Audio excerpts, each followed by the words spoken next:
할렐루야. 12월 27일 목요일 묵상 말씀을 시작하겠습니다. 그리스도의 탄생, 예수님이 탄생하셨습니다. 니고데모는 예수님한테 어떻게 하면 하나님 나라를 볼 수 있냐 하였습니다. 니고데모는 그 당시 랍비였습니다. 이스라엘 율법을 가르치는 위대한 랍비였습니다. 그때 예수님의 답변은 거듭나면 하나님 나라를 볼 수 있다 했습니다. 거듭난다라는 뜻은 다시 태어난다라는 뜻입니다. 아주 의아해하면서 사람이 어찌 어머니 뱃속에 다시 들어갈 수 있습니까? 사람이 한번 태어나면 그걸로 족한데 어떻게 어머니 뱃속에 다시 들어갈 수 있습니까? 아주 의아했습니다. 황당하죠? 어떻게 다시 몸속에 들어갈 수 있습니까? 들어갈 수 없는 것입니다. 예수님의 말씀이 영의 말씀이라는 것을 몰랐습니다. 육은 무익하다. 내 말은 육이 아니요 영이다 하셨습니다. 영이 다시 태어나야 한다는 뜻입니다. 하나님의 뜻에 동참해야 된다는 뜻입니다. 하나님의 뜻을 받아들여야 된다. 그래야 하나님의 나라를 볼 수 있다 하였습니다. 이 말뜻을 깨닫지 못했습니다. 애굽에서는 하나님 나라를 볼 수가 없습니다. 반드시 가나안으로 가야 합니다.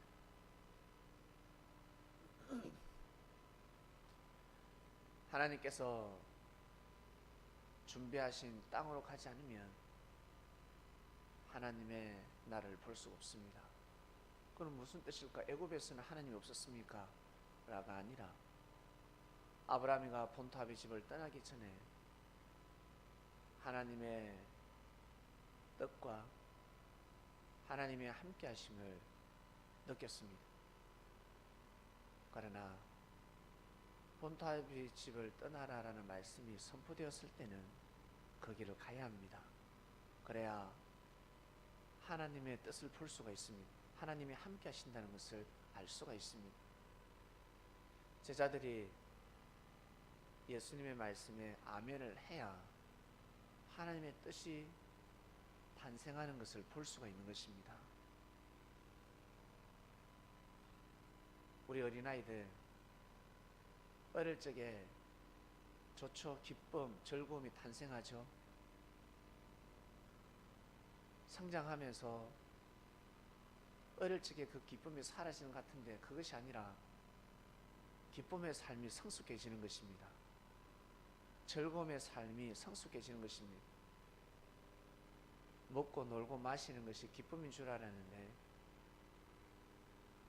일하는 것이 기쁨이요 즐거움이 되는 것입니다. 지금은 부모 품 안에 있는 것이 기쁨이지만 때가 되면 준 부모님의 품을 떠나야 합니다.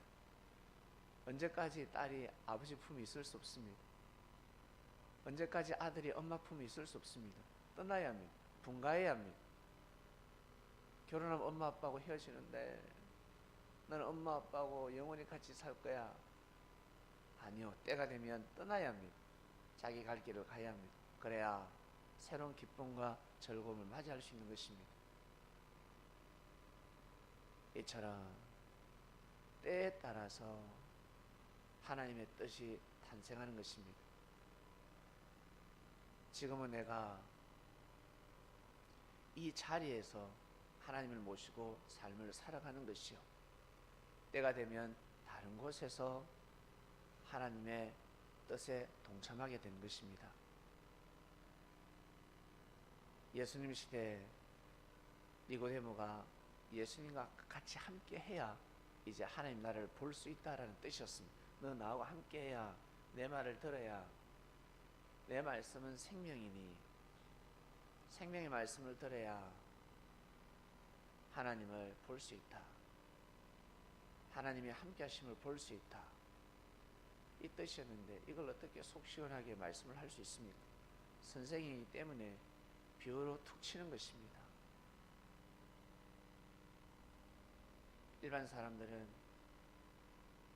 괴롭다, 죽고 싶다, 왜 하나님의 뜻이 이루어지지 않냐, 내가 바라고 원하는 하나님의 뜻이 이루어지지 않냐라고 하겠지만 이미 이루어지고 있고 진행되는 과정입니다.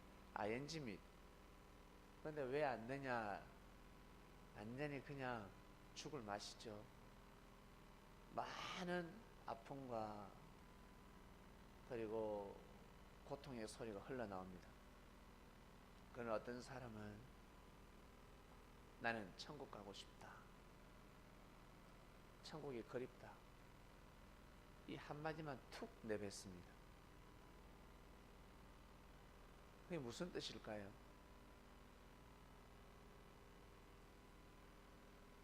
예수님께서 제자들에게 내가 먼저 간다, 가서 내가 예비하마, 그 말 뜻은 그 길을 간다는 것입니다.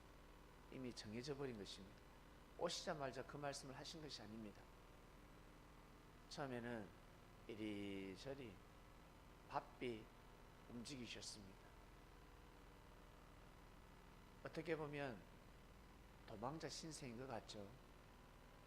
잡으려고 하면 도망가고 돌을 던지면 도망가고, 그러나 때가 되었을 때는 도망가지 않으셨습니다. 몸을 내어주셨습니다.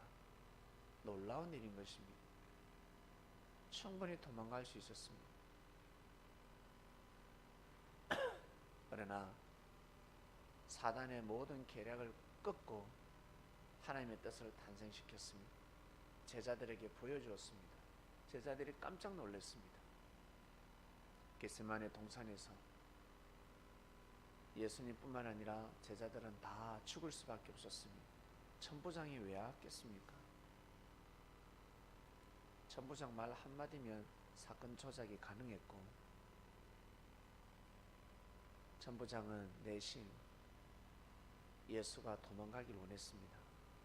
베드로가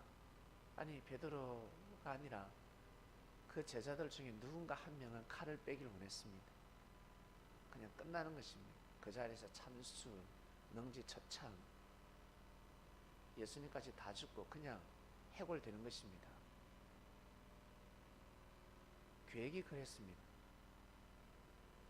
다 죽여버린다. 근데 틀어졌습니다. 죽을 수밖에 없는 제자들을 예수님이 살리는 것을 두 눈으로 직접 목격합니다.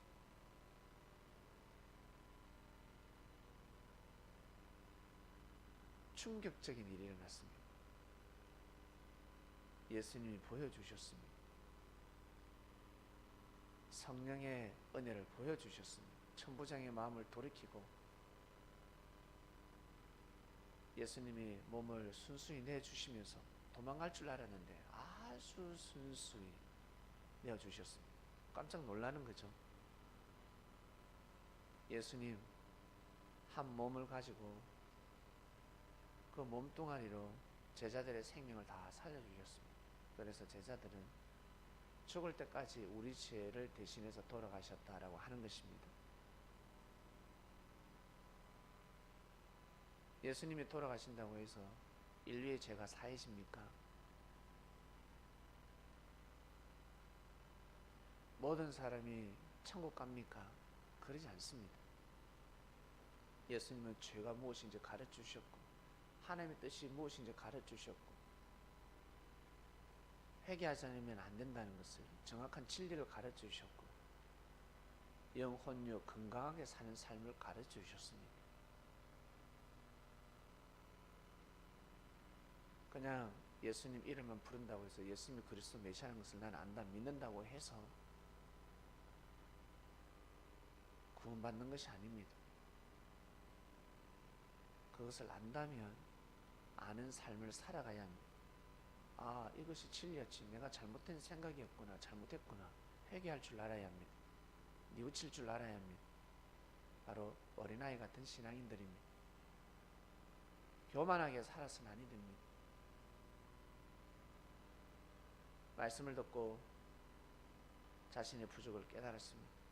아멘 하는 것입니다. 아멘. 맞다. 내가 저런 마음을 가져야지. 새로운 마음을 가져야지. 그래야지만이 거듭날 수 있는 것입니다. 다시 태어날 수 있는 것입니다. 다른 말로 하나님의 뜻을 볼 수 있는 것입니다. 하나님을 볼 수 있는 것입니다. 눈이 계속 밝아지는 것입니다. 뱀은 거짓말을 해서 꼬셔서 거짓말로 비진리로 아담과 하와를 꼬셨지만 예수님의 진짜 진리 말씀을 들으면 눈이 밝아지는 것입니다. 봉사가 눈을 뜨는 것입니다. 사단은 눈을 뜨게 할 수가 없습니다. 하나님의 뜻을 보게 할 수 없습니다. 우리는 계속해서 눈을 뜨고 있습니다. 눈을 떴습니다. 하나님의 섭리가, 하나님의 역사를 인정하며 가는 것입니다. 다시 태어난 것입니다. 다시 거듭난 것입니다.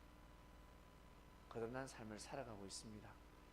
2018년 해가 지고 있습니다. 참 바쁘게 살아온 것 같습니다.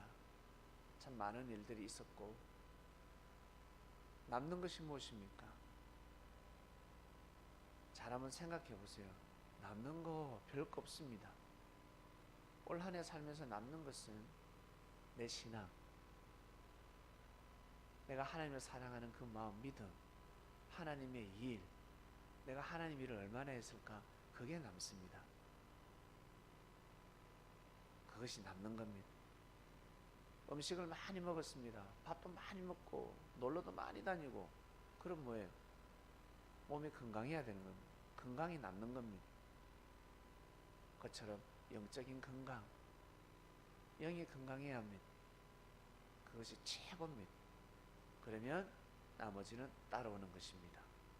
때만 기다리면 되는 것입니다. 기도하고 마치겠습니다. 하나님 아버지 감사합니다. 우리는 거듭났습니다. 새롭게 태어났습니다. 다시는 사망권으로 갈 수가 없습니다. 다시금 눈을 감을 수는 없습니다. 날마다 진리 말씀을 듣고 눈이 밝아져서 하나님의 뜻을 구분하는 귀한 삶을 살게 해주시는 은혜 감사함을 드립니다. 이 삶이 영원 무궁할 수 있도록 축복하여 주시옵소서. 오늘도 귀한 삶, 승리하는 삶을 살길 원합니다. 말씀을 듣고 말씀 속에 은혜와 삶의 길이 있습니다. 자기가 가야 될 길을 묵묵히 잘 걸어가는 선민들 되게 하여 주시옵소서. 감사함을 드리며 사랑하는 예수님의 이름으로 기도드립니다. 아멘.